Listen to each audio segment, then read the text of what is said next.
Hi there, my name is John Stevens. I'm pastor of Zion Lutheran Church in Oregon City, Oregon, and we're part of the ELCA. And welcome to Dollar Store Children's Sermons, where we take a look at the lectionary text and we tie them to an item from the Dollar Tree, maybe, or the garage, or the kids' room, or the junk drawer. You know, we're doing it. First of all, a word of thanks. I've been doing the Spring of Support or Springboard of Support, and wanted to give a thanks to those who have donated to this ministry and myself, and I appreciate it greatly. As I always say, this will always be free. And I've made the decision not to monetize on YouTube because I'm at that point where I could, but I don't want the ads there, and so your help and support help tremendously. I've said help a couple of times, and that's redundant, but I mean it. So thank you so much, and also thank you for the work you're doing with your kids and your family. As we look to the future, as we're doing stuff like this, some hybrid stuff, some figuring out how we do this thing we call church, but we know that the Spirit is faithful and holds us close. And that's what we're talking about today, is the Spirit. This is for the Pentecost Sunday. It's both for the Revised Common Lectionary and the Narrative Lectionary. So I'm looking at a couple of items. And some of them will play, I think they all will play for both the texts for the Narrative Lectionary and the Revised Common Lectionary. But I've got three different items I'm playing with. The first is, and it's all about being reminded about the Spirit working in and through us, and the Spirit working in the church. And that's this Sunday we get to be reminded, we get to hear the stories, and we get to tell the stories about the Spirit being active and holding us and walking with us. Our advocate, our agitator, and our guide. And so the first item is, I always think it's important to have something that reminds us of the Spirit, that a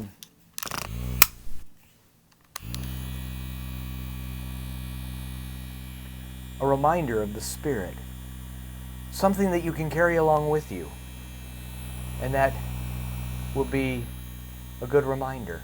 Took me a second to actually get it turned on because I wasn't watching. I wanted to be sneaky. We're like, oh, there we go.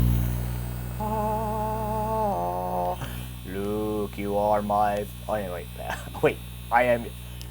Yeah, anyway, Luke, I am your father. Because you just can't help but talk like that. All right, so here is the first. It's a pocket-sized fan that you can carry with you. The reason I really like this one is the blades are rubber, so that because sometimes when I get a fan like this, I'm like, ugh. It's kind of like when your older sibling has a rubber band, and you're like, whoa, wait a minute. And it's red, being the color of the church year. So a reminder of the Spirit. So there we are. As the wind blew, and the sound of a violent rushing wind. This might not be a violent rushing wind, but it's a reminder. So, and it feels good. So there's that.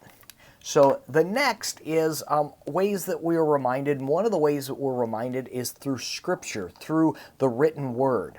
So it's a pen, but it's a pen that they call a Mermaid To Do List.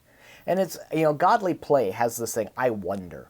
I wonder what they thought of when the Spirit came and there was the violent rushing wind. I wonder if they were scared. I wonder if they were trying to figure out what was going on. So they're being reminded. And this is a to-do list for a mermaid. So, yeah, it changes.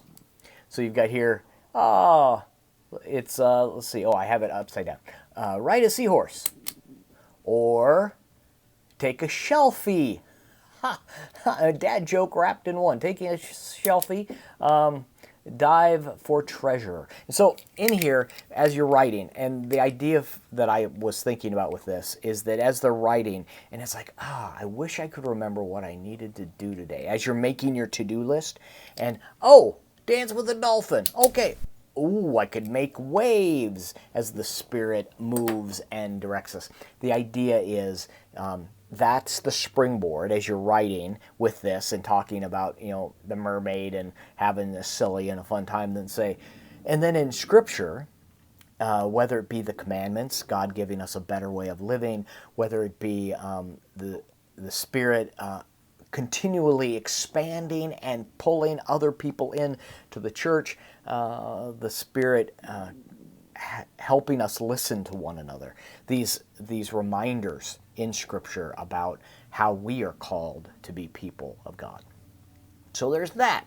Now the third item I'm using, and this is silly, and I like it, and it really it ties into the Romans text, and the Spirit helps us in our weakness.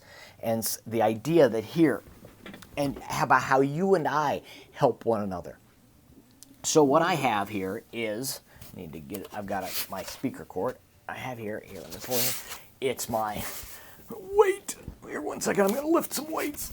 Ooh. And it's too long for you to see, but on one side I have this weight, and on the other side I have this weight, and it's heavy. Oh, you could do this with a broom handle and two black balloons and mark on it with a marker, heavy weight, 100 pounds. But it's the idea, it's so heavy, I can't do this. Can you help me, kids? Can you help me?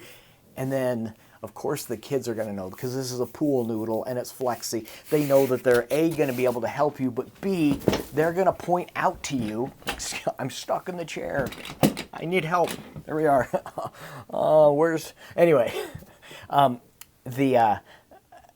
the kids are going to help you, and especially if you're in person. It's a long noodle, so even if you were keeping some distance, they would have space to. I'm moving my arms like you can see it, but they would have space to be able to lift it up and help you, and then they would know, or they're going to point out, which is where I was going before I got stuck on this.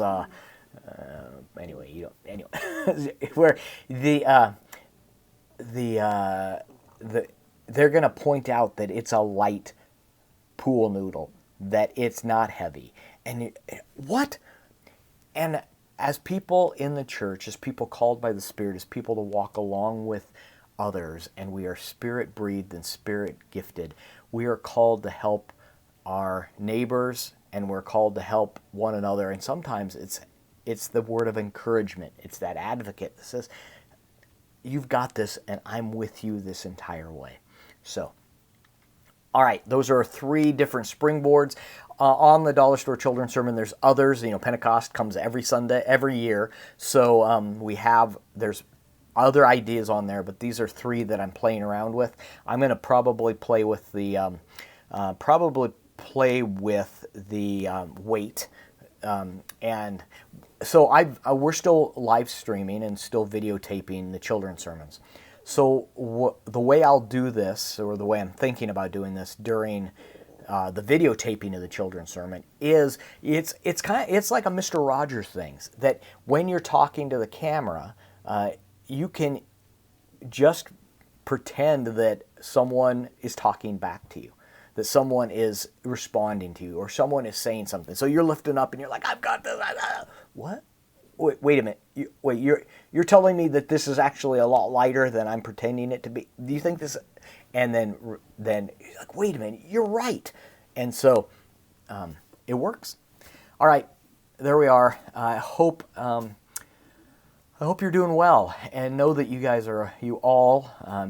and women and you all are in my prayers, and blessings be on you. And we will see you next week.